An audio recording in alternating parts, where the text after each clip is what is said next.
Okay, I'm continuing. I was talking about this is Eric Edwards, my story.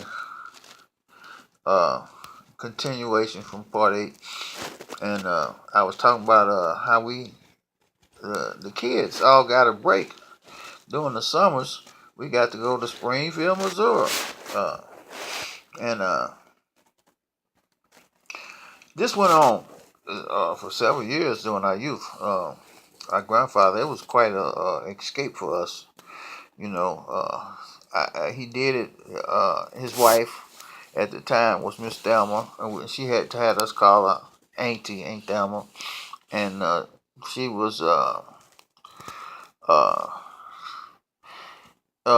don't know how many times my grandfather had been married. He had been married to my mama's mother, Gladys, and and by the time we got old enough, we didn't get to see him and her together. That he by the time we were old enough, he was married to Miss Thelma down in Springfield, Missouri, and we used to go to their house in the summers and go to Granddad's. That was our escape. I got to ride on the train. Got to see him. He was a Pullman porter, and we got to see him on the train and in his uniform and all. That was cool.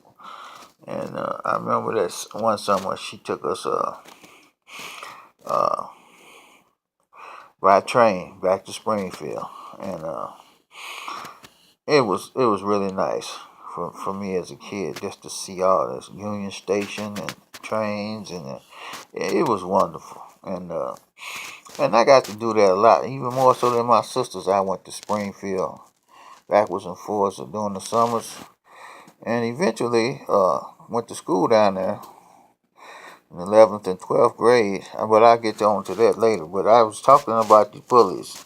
This one summer, me and Norris went down there, and Granddaddy, one of his aunts had a boy named John Jesse, and he he thought he was bad. He was between me and Norris in age, and he was a pickle. But you know he even deal with Granddaddy. He didn't want no parts of him.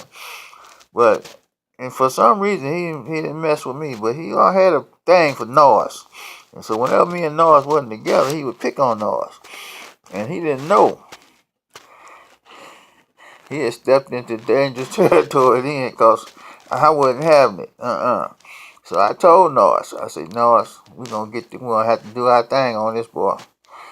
And I'll be damned if we didn't. And we caught him one day, Granddad wasn't there, and hemmed him up, and Norris went to wailing on him, and I was standing there. And I was like, you gonna take this ass whooping. He was scared to hit Norris back. Norris was tagging his ass too, boy. I tell you, he had caught. He knew he couldn't whoop both of us. And he had been boasting talking about he knew karate and all that shit. What he didn't know was he didn't know could stick and could break. Yeah, buddy, boy, me and Norris, we was no, Springfield was good for Norris, cause Norris was, he was his element. Kids down there took to Norris, and Norris started venturing out on his own. But I had told him, I say, shit, you better. Granddaddy say beat. Norris was getting whoopings from Granddaddy, cause he wasn't doing what he's supposed to do. Granddad tell him to have his ass back on, or he told him to stick with me, and Norris would venture off into and doing something else. And I told him, I said, you better, when I get ready to go home, house, I'm not looking for you. I'm going on home, because Granddad ain't finna go off on me. I knew him pretty well, so Granddaddy, he never lay a hand on me. He ain't really have to fuss at me too often. But that bully, me and Norris put him in check. That's for sure. And then it was so funny when we went down there. And Granddaddy had us line up, and he went to searching our luggage and shit. He said, "You ain't bringing no weapons or none of that shit down here. God damn it, God damn it." He was looking through clothes, and he pulled out my damn Black Panther shirt. Oh my God! He said, "What's this? What's this? I'm the Panther down here. I'm the only damn Panther around here." Took my shirt and burnt that motherfucker up. He burned my Black Panther shirt up, man. I couldn't believe he did that shit. I was like, I'd be damned. He told me he wouldn't have. He was no gang shit going on down there, down there in his turf. He was the gangster, and I was like, I was proud of that shirt. I really was. He burnt my shit up. Yeah, but back to where I was at home. I was talking about I touched on Shasta people messing with her. For some reason, they didn't mess with Pam when Pam was vicious, and Pam knew how to pick up something and bust you upside the head with it in a minute. She was something else. And then church. Let me talk about church a little bit. Mama never forced me to go to church. It was churches all over the city. If I tried to count them, I don't think because I can only go off of what I remember. And we live right directly next door to Pilgrim Green. And then it was a church over on Paradise, one on Liberty, one on Cook back there. Those the only ones I remember. And like I say, Mama didn't force me to go to church, but I used to go back in the backyard on Sundays sometimes. I didn't go. Nanny and them would go. And I would just sit there and listen to that lady, the preacher's wife, Reverend Sister Cozy.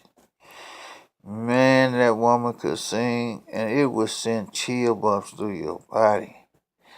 And that if any reason for me to go to church, it might have been a couple of times I would go just to see that woman in there.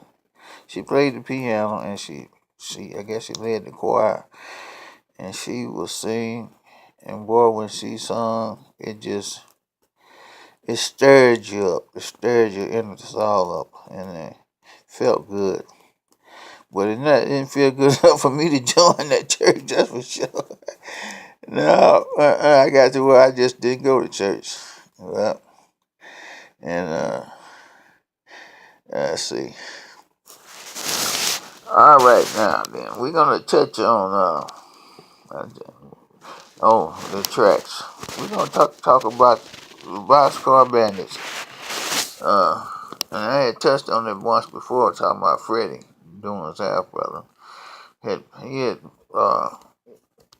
a nice little gang going, breaking in trains. They was doing that shit. They was so good at it that they could tell what was in a train. They walked by past that